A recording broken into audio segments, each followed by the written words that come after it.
Assalamualaikum warahmatullahi wabarakatuh. Salam dan bahagia. Perkenalkan, nama saya Nayaka Imaduddin Abdus Salam, calon guru penggerak angkatan 11 dari Kota Magelang. Di sini saya akan memperlihatkan aksi nyata saya di dalam modul 1.4 budaya positif yang saya terapkan di sekolah saya di SMP Negeri 7 Magelang. Selamat menyaksikan.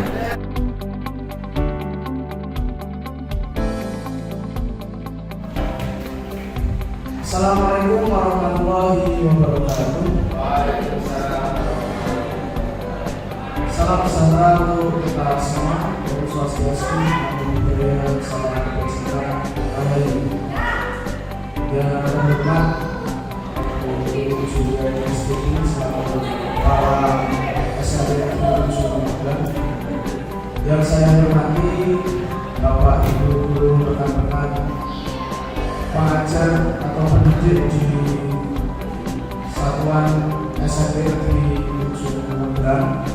Puji syukur kehadirat Allah Subhanahu wa Ta'ala, pada pagi hari ini kita dapat berkumpul dalam acara diseminasi aksi nyata modul 1.4 mengenai budaya positif. Untuk selanjutnya ada kata dari Ibu Kepala Sekolah untuk memberikan masukan dan sedikit arahan terhadap acara ini. Nanti yang kedua yaitu acara inti diseminasi yang akan saya laksanakan. Mari Bapak Ibu, sebelum kita melanjutkan acara, mari kita berdoa menurut agama dan kepercayaan masing-masing. Untuk berdoa dimulai.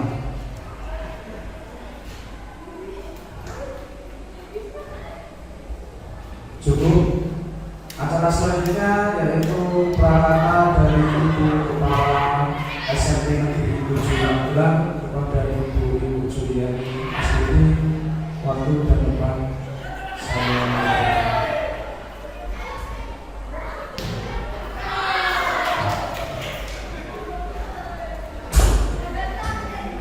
Assalamualaikum warahmatullahi wabarakatuh. Selamat pagi, salam sejahtera untuk kita semuanya. Yang saya hormati Bapak Ibu guru pengajar SMP 7 Magelang dan yang berbahagia Pak Nayaka selaku calon guru penggerak angkatan 11 yang hari ini melakukan diseminasi aksi nyata modul 1.4 untuk budaya positif. Puji syukur kita panjatkan dari Allah dan Yang Maha Esa tentu atas limpahan karunia-Nya.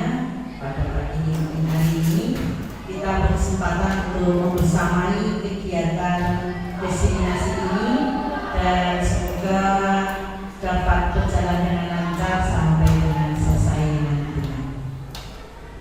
Disiplin positif ini merupakan suatu hal yang perlu sekali kita laksanakan di sekolah, terutama pada pelaksanaan kurikulum merdeka, di mana pada kurikulum merdeka kita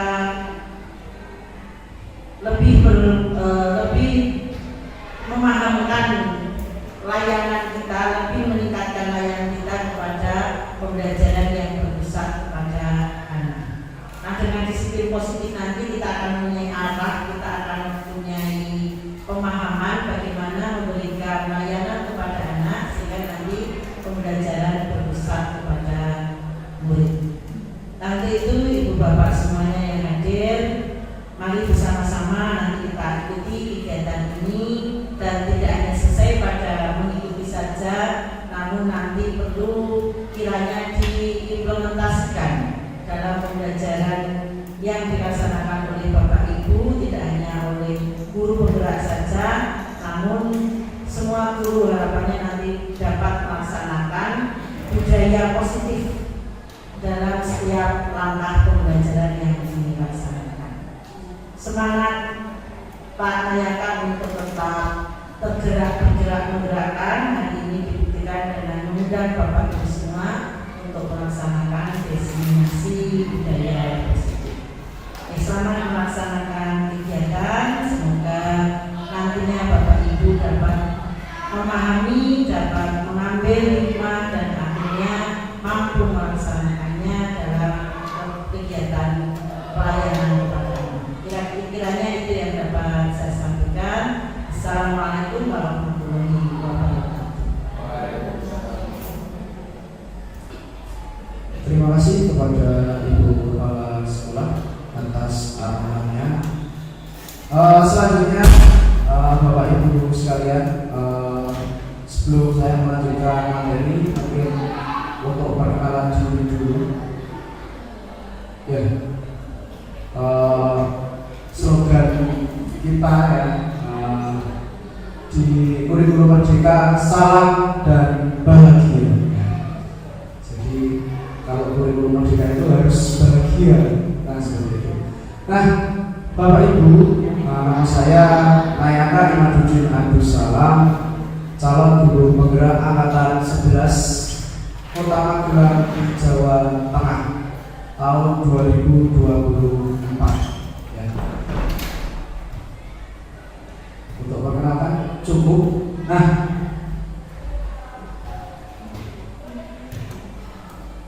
oke, mungkin hampir sama dengan Bu Ferry tadi. Ya.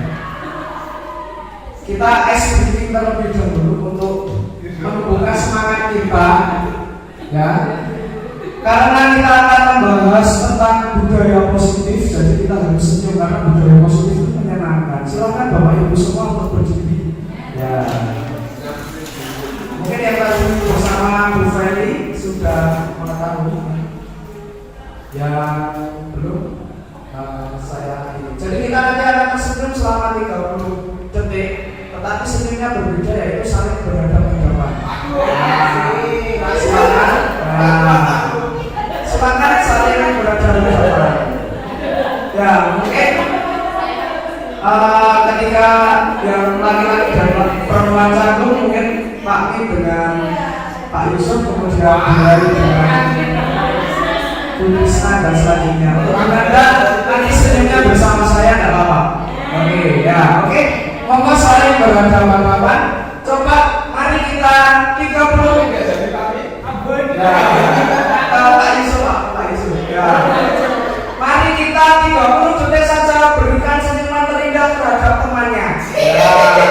Mari dengan memandang mata-matanya, silakan.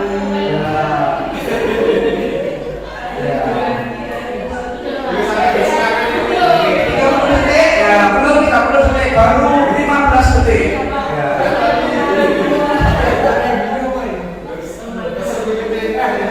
Oke, ya cukup Bapak Ibu sekalian, beri tepuk tangan untuk kita semua. Coba dari senyuman tadi apa maknanya Pak Yusuf kaitannya dengan budaya positif?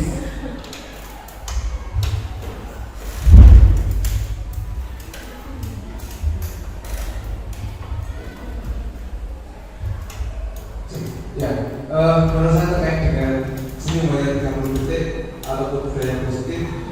Ketika kita bisa memberikan energi positif kita di pagi hari untuk anak-anak kita sebagai guru, harapan kita besar nanti satu hari depan kita bisa memberikan dampak yang besar kepada murid-murid kita. Tentunya yang positif, karena ketika anak kita melihat dari kita muka yang buruk, pasti nanti energi yang akan kita sampaikan ke anak akan berbeda. Terima kasih. Beliau dulu pada tahun ini. Benar sekali Pak Yusuf, itu karena guru ini sebagai role model seperti itu ya. Yang kedua, mungkin ketika kita memandang teman kita itu, kita menyamakan kita sedang memandang murid. Ya. Jadi murid itu memiliki keistimewaan yang luar biasa, yang sangat banyak sekali yang kita belum tahu di dalamnya. Ketika kita melihat gunung es, ya, gunung es yang kita tahu hanya atasnya saja, ya kan, hanya atasnya saja. Tetapi di dalam, di balik gunung es itu ternyata di dalamnya masih ada es yang sangat luar biasa. Nah, itu yang kita lihat di murid kita. Kita hanya melihat muridnya saja, tetapi kita belum tahu bagaimana ternyata istimewa dan luar biasa keanekaragamannya. Seperti itu. Nah, cukup untuk ice breaking ini. Selanjutnya, sebelum kita berlanjut di dalam forum ini, perlu kita sepakati terlebih dahulu, Bapak Ibu. Ini yang saya usulkan, apakah nanti sepakat atau tidak. Yang pertama, saling menghargai siapapun yang berbicara. Jadi siapapun yang berbicara kita saling menghargai. Yang kedua, bertukar pikiran dan boleh bertanya. Yang ketiga, makan dan minum dengan tenang. Ya. Mungkin maksudnya tenang itu bukan tenang atem ya, tetapi tenang itu tidak menimbulkan bunyi seperti plastik kesek-kesek dan lain sebagainya. Ya, monggo Bapak Ibu, di meja Bapak Ibu sudah ada sedikit snack ya. Sambil nanti biar tidak ngantuk, mungkin boleh dinikmati. Kemudian selanjutnya alat komunikasi mohon untuk di silent. Apakah ada tambahan lagi mungkin untuk kesepakatan forum ini? Monggo. Oh iya. Ya, kita tambah lagi nanti ketika ke belakang ke toilet diperbolehkan. Ada waktu? Oke, tepat waktu. Terima kasih sekali ya. Jadi itu tambahannya ya untuk kesepakatan kita kali ini. Lanjut Bapak Ibu, karena sudah ada kesepakatan, langsung saja saya di sini akan mengimbaskan materi yang saya dapat selama saya mempelajari LMS tentang budaya positif di dalam program pendidikan guru penggerak yang saya jalani. Jadi apa tuh budaya positif ya? Mungkin ini adalah suatu hal yang baru untuk kita karena kurikulum kita berganti dari kurikulum 2013 ke kurikulum Merdeka. Tentu saja ini hal yang sangat baru bagi kita. Nah, penerapan disiplin yang mengajarkan anak bertanggung jawab dan menumbuhkan kesadaran diri berdasarkan nilai-nilai kebajikan. Nah, itu disiplin positif. Nah, jadi anak keluar disiplinnya atau timbul rasa disiplinnya itu bukan paksaan dari orang lain. Kalau zaman kita dulu, ya mungkin ketika kita kecil kita harus mau pendidikan ayah kita. Misalnya contohnya ayah kita belajar, ya belajar. Kalau enggak kita mungkin dihukum. Pernah zaman saya ketika kecil dulu diseblek pakai godong lateng. Nah, gatalnya kayak ngomong. Nah, tetapi di era seperti sekarang ini itu malah justru nanti akan dibenci oleh anak. Ya, bahkan anak-anak itu akan membenci dengan hukuman kita dan terngiang-ngiang sampai kapanpun. Ya, sehingga disiplin positif ini anak apa dengan sendirinya kesadaran diri untuk menimbulkan disiplinnya sendiri tanpa paksaan. Nah, sesuai dengan nilai-nilai kebajikan. Apa itu nilai-nilai kebajikan? Nah, nanti kita akan bahas apa itu nilai kebajikan di dalam diri kita. Dalam budaya atau disiplin positif ini nanti saya akan membahas yang pertama mengenai perubahan paradigma belajar, yang kedua disiplin positif sendiri pengertiannya, kemudian kebutuhan dasar manusia, ya manusia itu pasti memiliki kebutuhan dasar, kemudian motivasi perilaku manusia, kemudian keyakinan kelas. Ya mungkin kita karena sekolah penggerak mungkin Bapak Ibu juga sudah mahir terhadap keyakinan kelas ini, kemudian posisi kontrol guru, kemudian yang terakhir adalah segitiga restitusi. Langsung saja untuk yang pertama, paradigma belajar. Ya, perubahan paradigma belajar. Nah, Bapak Ibu, untuk nilai tadi, ya, nilai kebajikan yang ada di dalam diri anak, ya, yang harus ditimbulkan. Ini saya contohkan di dalam P3, profil pelajar Pancasila. Ya, salah satunya adalah beriman dan bertakwa pada Tuhan Yang Maha Esa dan berakhlak mulia. Kemudian berkebinekaan global, bergotong royong, mandiri, bernalar kritis dan kreatif. Sebenarnya masih ada banyak lagi Bapak Ibu. Ada 18 ya. Dulu ketika zamannya sebelum kurikulum merdeka itu namanya 18 nilai karakter. Nah, seperti itu. Nah, namun di ini yang mencakup semua di dalamnya ada 6 ini. Dinamakan sebagai profil pelajar Pancasila. Nah, pembelajaran yang dirancang berdasarkan prinsip pembelajaran berdiferensiasi atau memfasilitasi gaya belajar anak sehingga peserta didik belajar sesuai dengan kebutuhan berdasarkan tahap perkembangannya sesuai dengan teori psikologi modern untuk mewujudkan profil pelajar Pancasila. Nah, tentunya jika anak-anak kita sudah menguasai ke-6 elemen ini, hasilnya akan luar biasa. Dan ini semuanya sudah ada di dalam nilai-nilai atau sila Pancasila. Seperti itu. Nah, saya lanjutkan. Nah, ada suatu pertanyaan. Ketika mendengar kata disiplin, apa yang terbenak di pikiran kita? Apa yang terlintas di pikiran Bapak Ibu semua? Tertib, taat, teratur, patuh. Ya. Ada lagi mungkin hukuman.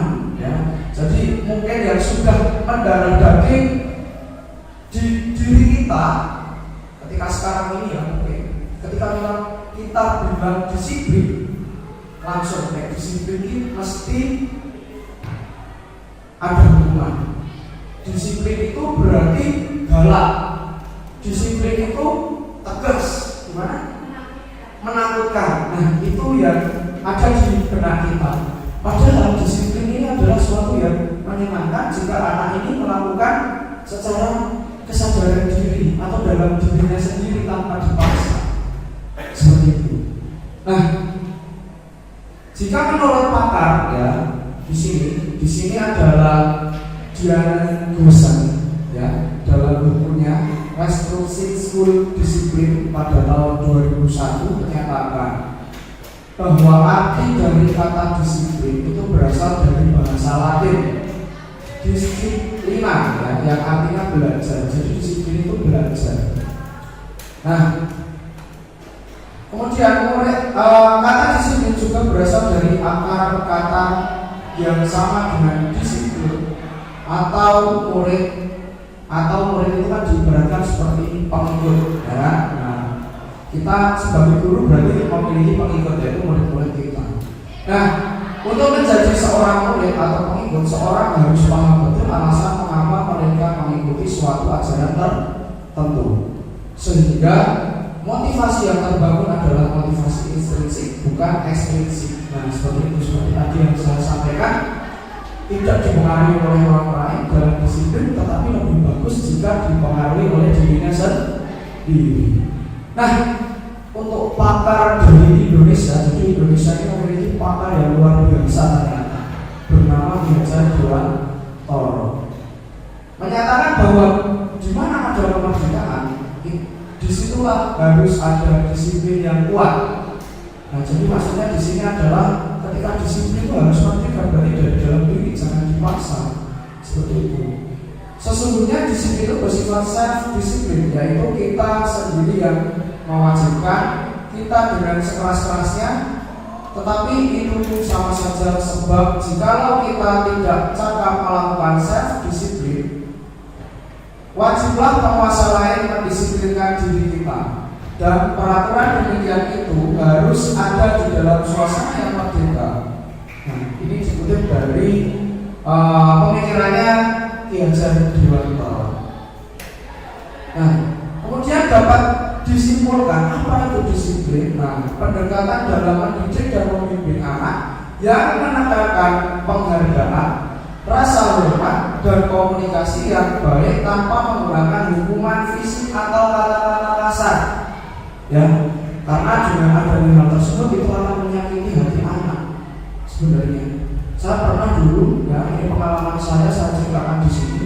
Saya itu dulu bukan sekarang menjadi guru, tetapi riwayat saya dulu bukan anak yang baik ketika pada masa SMP, ya. Jadi bisa dikatakan saya ini adalah nakal, gitu ya. Nakal dulu ya. Nah, ada satu kata-kata guru yang saya ingat itu ketika di dalam pembelajaran suatu mata pelajaran. Nah, ketika ada praktikum zaman dulu itu nyemplungin telur ke dalam macam-macam sama kamu ya. Nah, itu kemudian telur itu bisa ngambang. Nah, saya tidak pelan-pelan dalam nyemplungin telur. Kemudian telur itu saya jatuhkan, tetapi secara nggak sengaja saya disuruh maju ke depan. Ya, Mayana maju ke depan. Kok ini goblok kok? Nah, itu sampai sekarang saya ingat ketika bertemu dengan guru saya itu, wah, sakit itu rasanya.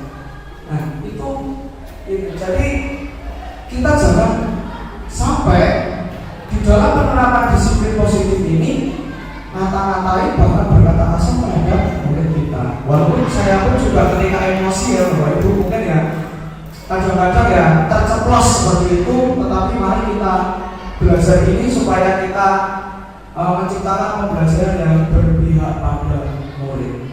Nah, tujuannya adalah untuk mengajarkan anak-anak tentang tanggung jawab pengendalian diri dan konsekuensi dari tindakan mereka melalui cara yang membangun, seperti memberikan contoh yang baik. Ya, mungkin ketika menyuruh, kalau saya di rumah itu mungkin menyuruh anak sholat, ya karena saya agama Muslim, tidak saya pokok sholat saya ini, tetapi saya ajak ayo sholat bersama ayah. Nah, kita contohkan seperti itu, nanti anak akan keluar nggak enak sendiri malah dengan kita. Nah, memberikan pilihan dan memberikan penghargaan atas perilaku yang baik. Disiplin positif berasal dari motivasi intrinsik dari dalam tubuh dirinya sendiri. Ini definisi mengenai disiplin positif. Nah, lanjut. Nah, kemudian manusia ini dipengaruhi oleh teori motivasi ini ya. Jadi motivasi di dalam diri manusia. Apakah manusia mengeluarkan motivasinya? Menurut Ian Dawson ya, dalam bukunya tadi ada 3 motivasi perilaku manusia. Manusia bertindak yang pertama untuk menghindari ketidaknyamanan atau hukuman. Yang kedua untuk mendapatkan imbalan atau penghargaan dari orang lain. Yang ketiga untuk menjadi orang yang mereka inginkan dan menghargai diri sendiri dengan nilai yang mereka percaya. Jadi manusia dalam perilaku, ya. Mungkin ini saya lanjutkan. Nah, kita masuk ya, karena kita membahas disiplin positif, berarti pasti di dalamnya ada namanya hukuman, konsekuensi dan restitusi. Mungkin Bapak Ibu semua di sini tadi sudah mendengarkan kata hukuman. Kalau kita berbicara hukuman, tadi Pak Yusuf menyampaikan ada apa Pak Yusuf? Tadi tertib gitu ya, nah dan lain sebagainya. Nah, mungkin coba yang lain di sini ketika mendengarkan kata hukuman, apa yang ada di pikiran kita? Monggo silakan. Menakutkan. Apalagi mungkin tertekan. Terus sepanang, nah itu ya. Nah, hukuman itu suatu yang menyakitkan dan harus terjadi. Ya, tadi saya menceritakan itu dihukum maju menelas, ya kan? Terus dimulai itu suatu yang sangat menyakitkan dan akan diingat anak sampai kapan. Yang kedua adalah tidak nyaman. Tidak nyaman ini bisa jadi mungkin kita menjumpai ada anak di level tertentu mungkin ya. Takut dengan gurunya, bahkan dia takut gak mau sekolah karena dihukum. Itu ada seperti itu, ya. Sehingga dia memutuskan diri mau sekolah baik karena takut dengan gurunya, ya. Bukan takut dengan pelajarannya, tapi takut dengan gurunya. Yang kedua, korban mendapatkan keadilan. Selanjutnya, murid akan tersakiti. Ya, kemudian perilaku pasif agresif meningkat. Nah, jadi anak-anak itu ketika mendapatkan hukuman bukan malah kapok, tetapi malah justru ini yang terjadi agresif, ya kan? Malah wani, melawan dan lain sebagainya. Kemudian sistem tidak akan berjalan bila murid tidak takut, ya kan? Jika orang dihukum, kayaknya kita tuh kurang greget gitu ya. Misalnya masuk kelas terlambat, maju ke kelas berdiri 2 jam misalnya. Nah itu menyakitkan juga. Kemudian yang kedua, konsekuensi. Apa yang kita pikirkan di dalam pikiran kita berkaitan dengan konsekuensi. Pak Yusuf mungkin atau Bu Trisna, monggo Bu Trisna. Iya.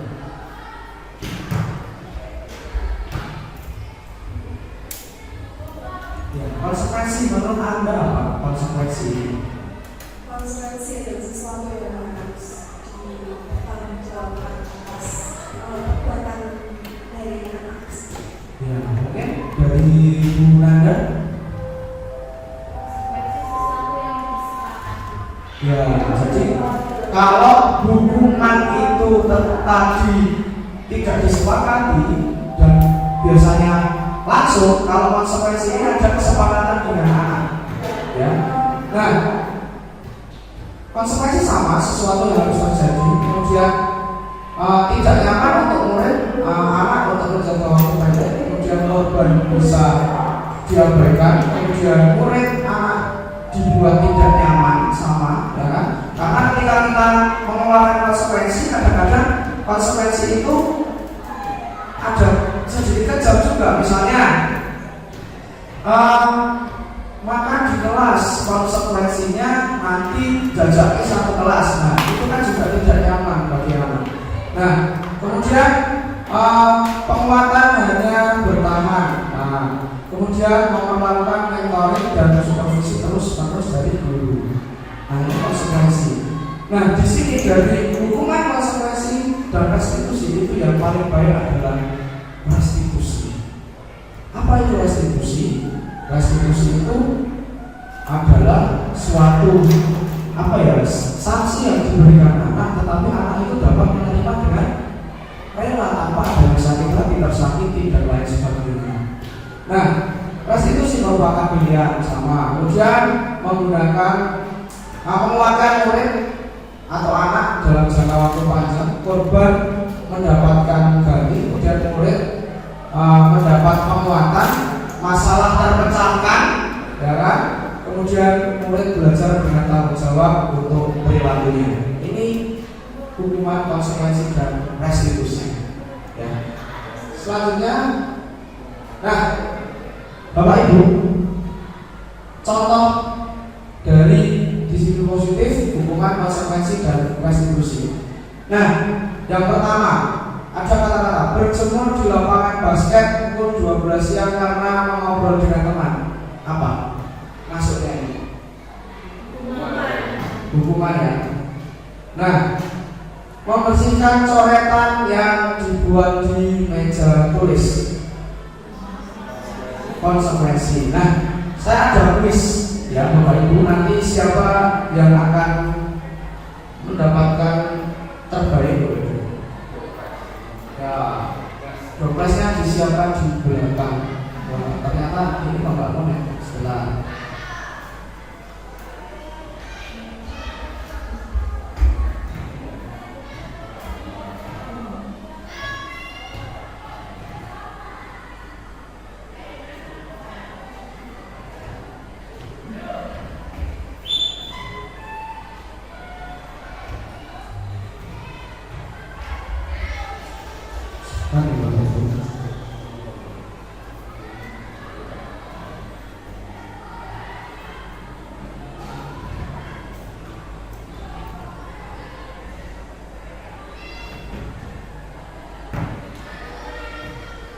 Dan mungkin Bapak Ibu monggo siapkan gawainya, atau bagi yang membawa laptop bisa menggunakan laptopnya masing-masing.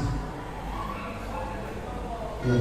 Silakan klik di Google joinmyquiz.com.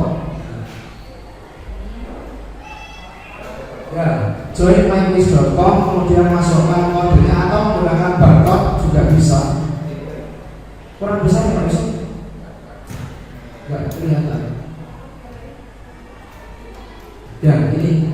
Atau masuk menggunakan kode 610836. Sudah mungkin dibagikan Pak Yusuf.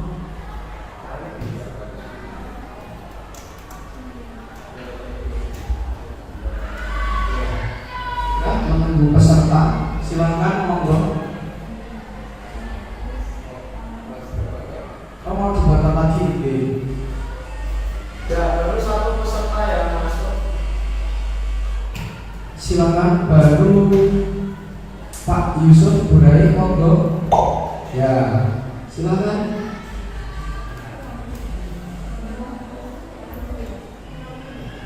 Ya, di barcode saja biar cepat. Sudah Pak Broto?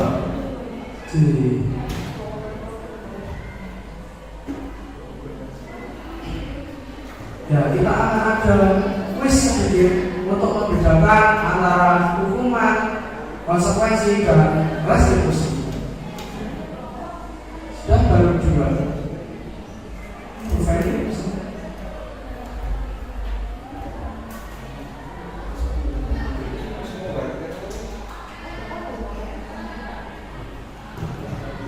Ya. Kalau belum login Google-nya, silakan untuk login terlebih dahulu. Ya. Nah itu langsung di. Ya, Bu Silvi sudah masuk. Silakan yang lain mau ditunggu. Ya, Bu Trisna juga sudah masuk. Mungkin yang lain nanti sambil menyusul ya. Langsung saya mulai saja untuk menghemat waktu. Ya.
Konsekuensi dan restitusi ini sudah sangat paham sekali ya. Saya lanjutkan ya, nanti hasilnya ya di belakang.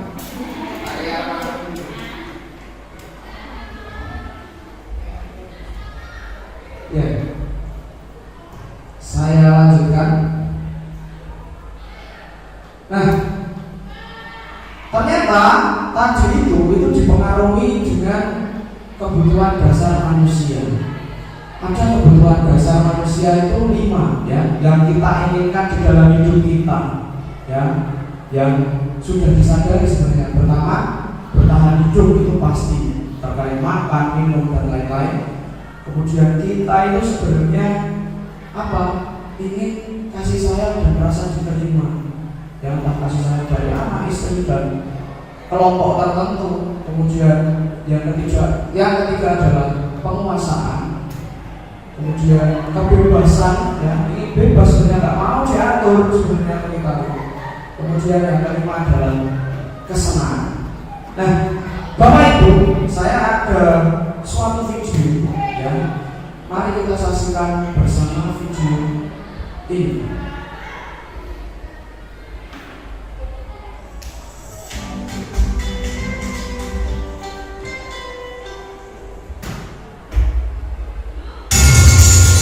Ibu sudah pernah bilang kan sama kalian semua, kalau ibu sengaja mengambil yang pertama untuk mata pelajarannya ibu, untuk melatih kalian disiplin. Kalian tahu kan perasaannya ibu? Kalau ibu tidak akan mulai pelajaran kalau masih ada yang telah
posisi anak itu.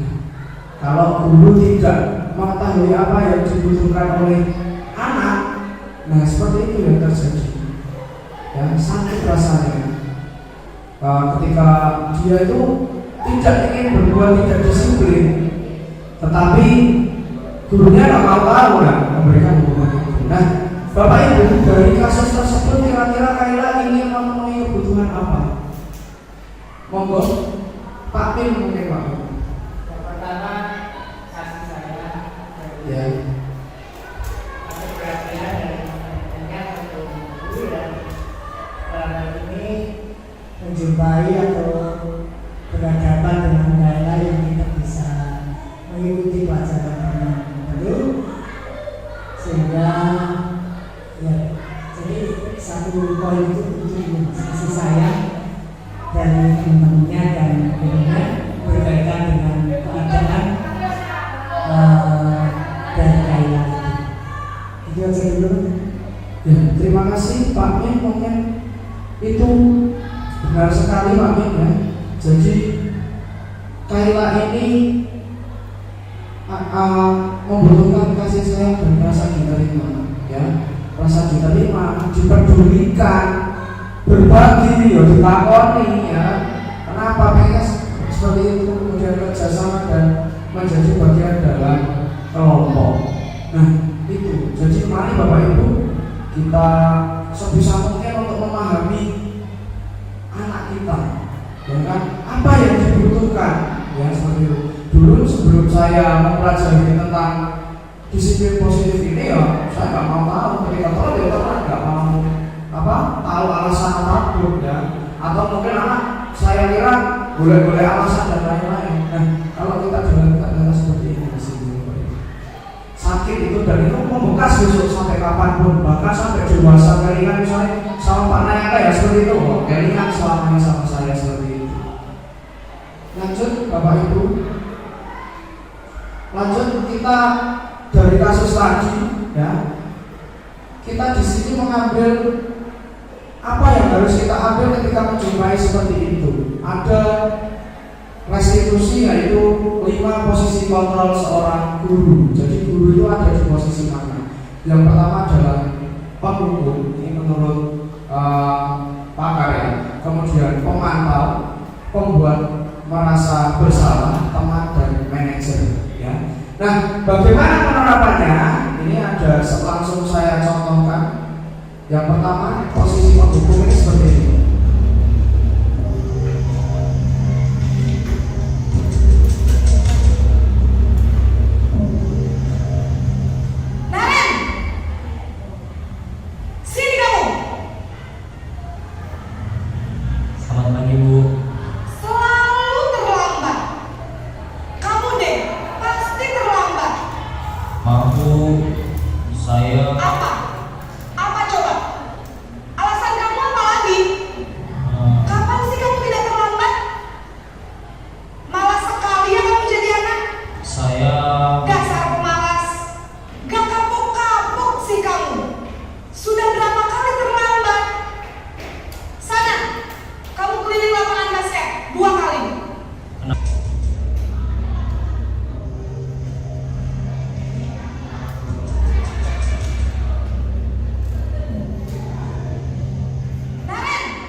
Bisa jantungan kalau ibu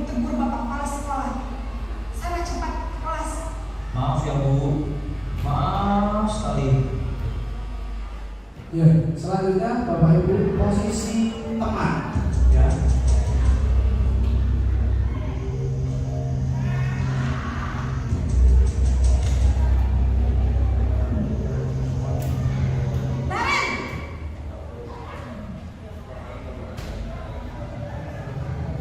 Selamat pagi Bu. Wah, sudah jam berapa ini nak? Terlambat lagi ya sayang. Iya Bu, habis ibu saya udah membangunkan saya Bu. Kamu malah menyalahkan ibu kamu. Kamu bukannya anak yang larinya paling kencang. Kok terlambat sih? Iya Bu, saya memang terlambat bangun tadi. Jadi biarpun saya lari kencang, tetap gak kekejar Bu. Ya sudah sana, nanti lain kali larinya lebih kencang lagi ya. Biar gak terlambat lagi. Bikin seneng ibu demi ibu. Bisa kan? Bisa lah Bu. Ya sudah sana masuk kelas. Ibu beresin urusan absen kamu. Kamu ini ada-ada saja. Ya. Ini posisi teman ya, jadi guru nek Jawa ini kan cengki karena bocahnya. Tapi justru ketika mengambil posisi ini kita malah tidak diajari oleh anak, ya. Lanjut Bapak Ibu, posisi selanjutnya adalah posisi pemantau atau monitor.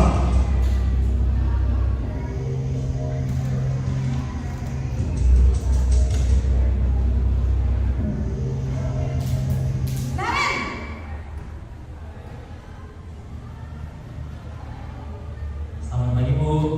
Naren, apa peraturan sekolah kita tentang jam berapa kita harus masuk sekolah, nak? Kita harus di sekolah jam 7 Bu.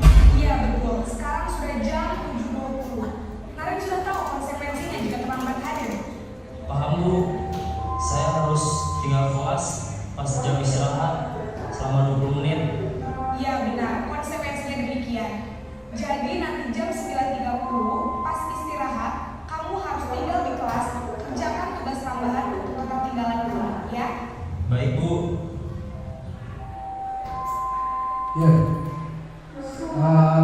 Selanjutnya posisi manajer Bapak Ibu.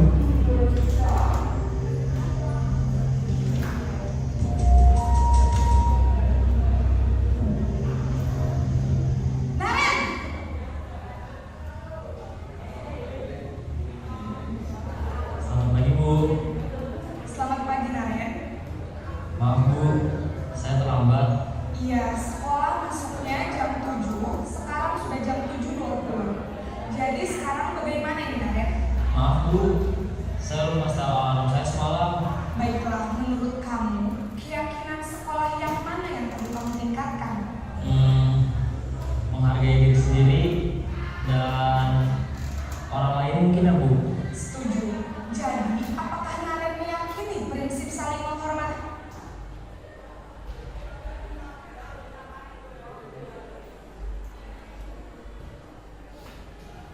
Ya. Rekomendasinya Bapak Ibu sebentar.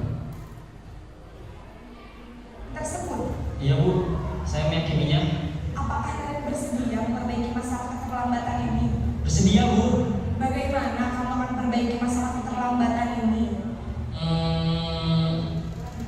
Saya akan coba untuk tidak lupa menyetel alarm saya Bu.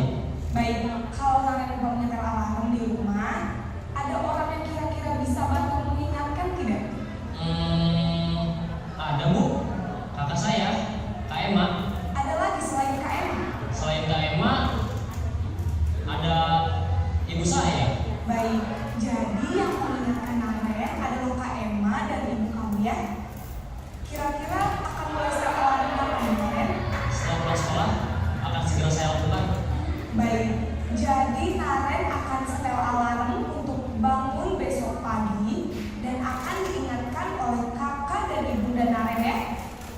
Ada lagi yang mungkin perlu dilakukan Naren agar tidak terlambat bangun lagi. Tidak ada Bu. Baik Naren, terima kasih untuk kerjasama kamu. Sekarang kamu perlu kembali ke kelas untuk belajar. Baik Bu, terima kasih. Ya. Untuk posisi manajer ini anak lebih terbuka, lebih mengungkapkan perasaannya ya, dan tanpa rasa takut seperti itu. Baik Bapak Ibu, dari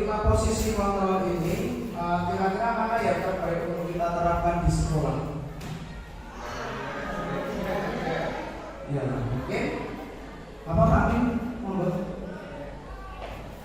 Yang akan kita tanyakan adalah yang kelima, yaitu manajer.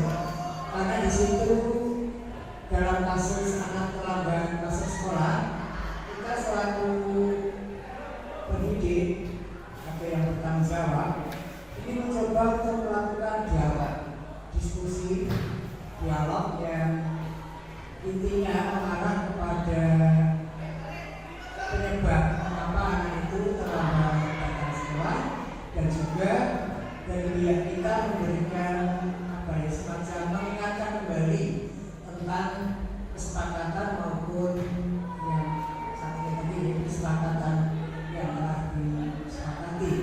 Sehingga kalau di situ anak diingatkan dengan tentunya dengan pendekatan yang lebih ramah, katakanlah begitu, di sini anak akan muncul kebebasan untuk bebas dari rasa takut, dan juga kalau situasi psikologis seperti ini anak akan lebih bisa menerima hal yang kita lakukan, dan juga dengan dialog itu tentu kita akan berupaya menunjukkan bahwa kita peduli, perhatian, berempati pada anak, sehingga kebutuhan dan lain pun nanti bisa terpenuhi.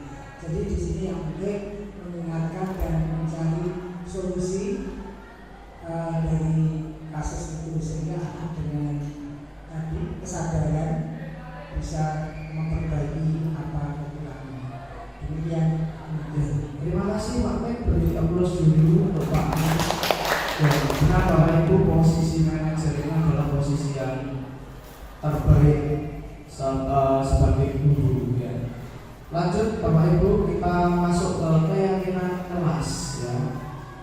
Nah, pembentukan keyakinan kelas, sebelum berlanjut coba saya apa yang di pikiran kita atau Bapak Ibu monggo antara keyakinan kelas dengan kesepakatan kelas. Monggo, Bu Okta mungkin atau yang lain monggo. Apa yang Bapak Ibu pikirkan? Baik, pada dasarnya antara kesepakatan kelas dan keyakinan kelas itu hampir sama ya Pak.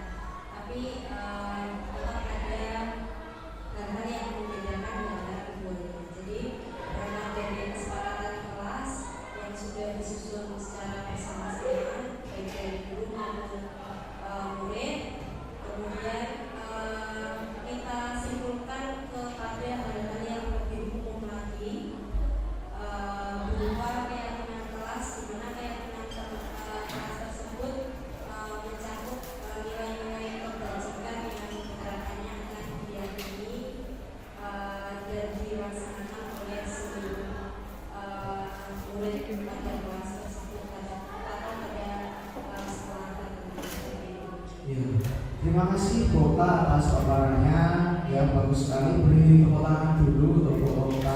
Nah, dalam pembentukan keyakinan kelas ya, yaitu bersifat abstrak. Yang kedua, keyakinan berupa sebuah pertanyaan-pertanyaan universal. Kemudian pertanyaan keyakinan kelas senantiasa dibuat dalam bentuk yang positif dan bersedia meninjau kembali keyakinan kelas dari waktu ke waktu, seperti itu. Nah, ini keyakinan saya yang saya bentuk di kelas. Yang pertama berawal dari kesepakatan anak ya, yang diusulkan ya. Jadi anak-anak mengusulkan pengen apa di kelas atau aturan apa di kelas. Nah, setelah itu kita jabarkan ke dalam kesepakatan bersama. Nah, kesepakatan ini kata-katanya bisa positif dan bisa negatif, seperti itu. Misalnya contohnya ya, terlambat, tidak boleh terlambat, konsekuensinya menyanyi. Nah, ini masih ada di sini. Tetapi untuk keyakinan ini itu lebih ke hal-hal yang positif. Misalnya menaati aturan, kemudian ada lagi mungkin menghargai dan lain sebagainya. Nah, selanjutnya kita masuk di segitiga restitusi. Nah, di dalam menangani anak, ya, yang terbaik adalah menggunakan ini, Bapak Ibu, segitiga restitusi. Karena nanti di dalamnya tidak ngejas anak, langsung marah-marahin, bentak-bentak dan lain-lain. Tetapi ada 3 tahapannya di sini. Yang pertama adalah menstabilkan identitas, ya. Setiap orang pasti pernah melakukan kesalahan, nah, seperti itu mungkin contoh dari kata-kata itu. Kemudian validasi terhadap tindakan yang salah, ya kita mencari tahu dulu kenapa anak melakukannya dan lain sebagainya. Barulah selanjutnya kita menanyakan keyakinan. Nah, dengan hal ini anak akan lebih menerima, tidak marah, tidak sakit hati, dan tidak merasa tertindas dan lain sebagainya, dan berpihak pada murid. Sejatinya menurut Ki Hajar Dewantara, pendidikan itu sejatinya adalah menuntun, seperti itu ya, untuk keselamatan dan kebahagiaan. Jadi segitiga restitusi ini adalah yang terbaik untuk mengatasi masalah anak. Nah, Bapak Ibu, ini saya sudah ini ya, keterangannya menstabilkan bagian dari ini. Lanjut saja tadi. Kemudian contoh kasus yang sudah saya terangkan di kelas. Selamat menyaksikan.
Karena kan Karyawan 12 memberikan tugas kepada saya dan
Nah, untuk pemahaman Bapak Ibu, mungkin kita di sini akan mendramakan ya. Tadi saya sudah memberikan teks kepada Pak Yusuf, Bu Rai dan Pak Kintarja untuk mensimulasikan ya tentang segitiga restitusi ini. Monggo kepada Bu Rai, Pak Min dan Pak Yusuf untuk menempatkan diri. Kita beri tepuk tangan dulu Bapak Ibu.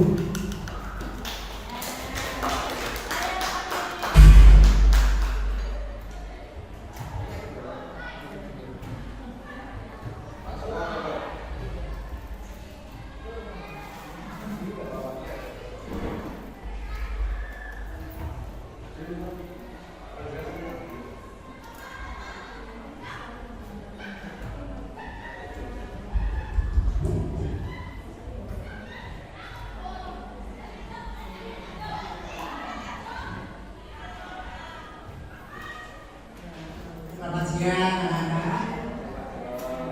Terima kasih kalian telah hadir di tempat ini. Mario, Adi, tadi Bapak dengar laporan dari guru tiket bahwa di kantin sepertinya kalian dalam masalah ya. Ada yang bisa Bapak bantu? Apa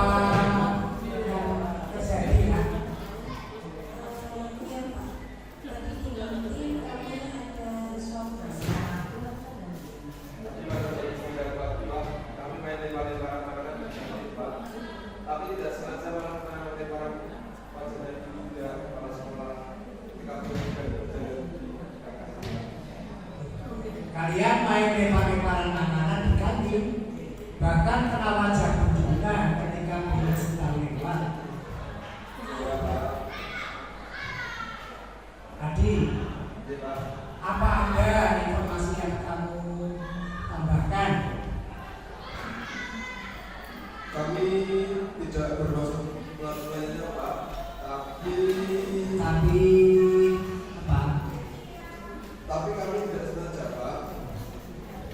Apakah kalian tahu kalau kalian berdua dalam masalah sekarang ini? Iya Pak. Baiklah, Bapak di sini bukan untuk mencari siapa yang salah. Bapak di sini untuk mencari penyelesaian bersama-sama, berpikir bersama-sama tentang apa yang bisa kita lakukan untuk memperbaiki situasi ini. Kalian pasti melakukan itu ada alasannya ya. Pasti seru ya main lempar-lemparan makanan seperti itu. Ya, Bapak bisa lihat kalian merasa senang melakukannya, tetapi yang kalian lakukan merugikan orang lain, sehingga sekarang kalian dalam masalah. Baiklah, sekarang mari kita bicara tentang keyakinan kelas dan keyakinan sekolah kita. Apa yang kita percaya dan yang mana, keyakinan mana yang belum kalian tunjukkan? Sepertinya kita memang harus bersikap baik dengan satu sama lain. Kalau menurut saya Pak, kita harus saling menghormati pada orang lain dan menghormati diri sendiri Pak. Baik, kalian berdua ingat dengan baik keyakinan kelas kita. Kita kembali kepada ketika kalian main lempar-lemparan makanan dan mengenai Ibu Dina.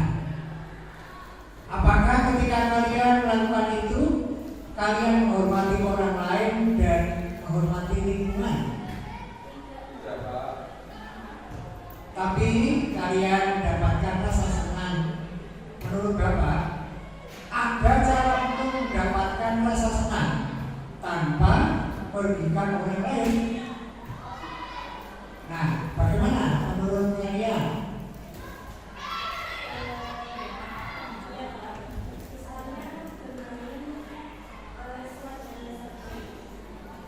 Nah, sekarang mari kita berkomit, kita selalu mengindahkan keyakinan kelas kita.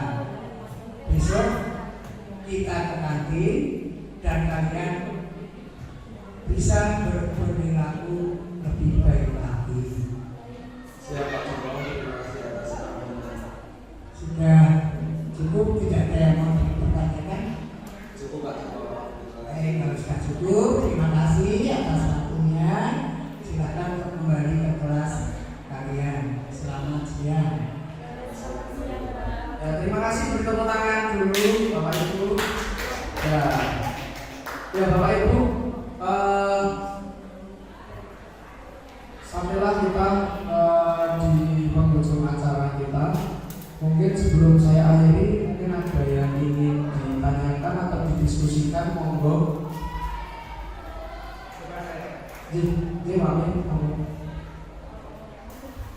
Terima kasih atas waktunya.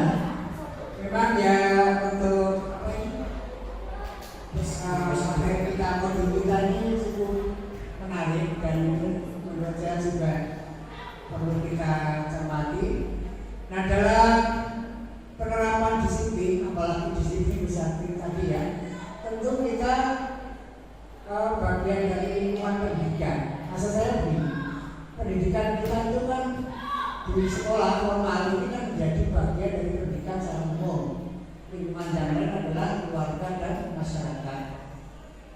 Kalau tidak salah ini dari biasa kita sampaikan ada 3 lingkungan itu, tiga lingkungan. Nah, yang menjadi masalah kita itu adalah motivasi yang dari dalam tadi, yang institusi motivasi dari dalam. Kalau menurut pengamatan saya berdasarkan penelitian, anak-anak itu banyak yang di lingkungan di luar sekolah itu belum muncul kesadaran. Nah, inilah yang menjadi kendala kita untuk mencoba menerapkan disiplin positif hidupnya. Hubungan dan ini tentu menjadi masalah kita bersama. Bagaimana nanti bisa untuk menawarkan suatu katakanlah pandangan rumusan supaya kita dalam perjalanan ini lebih baik, lebih berhasil. Terima kasih. Itu ya, terima kasih Pak Mit ya. Itu yang menjadi tantangan kita ya, karena lingkungan ya Pak yang mempengaruhi sekarang ini. Kita juga tidak bisa menyalahkan lingkungan ya Pak, karena perkembangan zaman yang sekarang ini berjalan, globalisasi yang mempengaruhi itu juga salah satunya penyebab.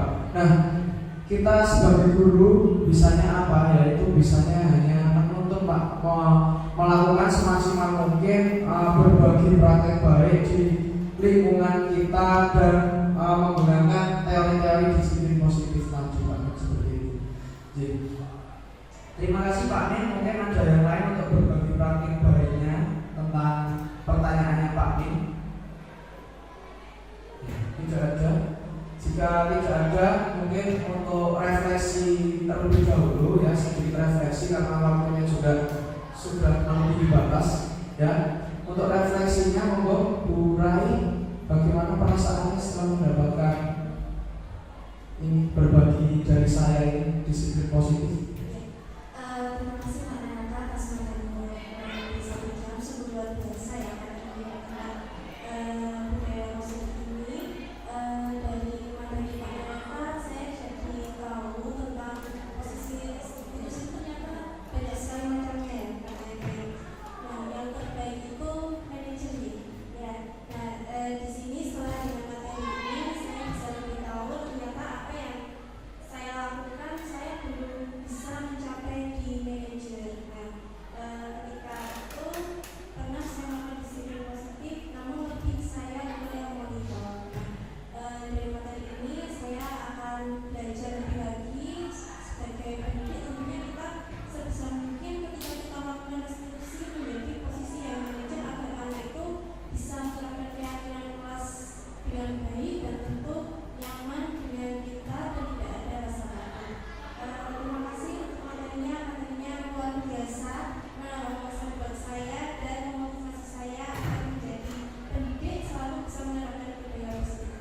Ya, terima kasih pada Bu Rai sudah menyampaikan refleksinya.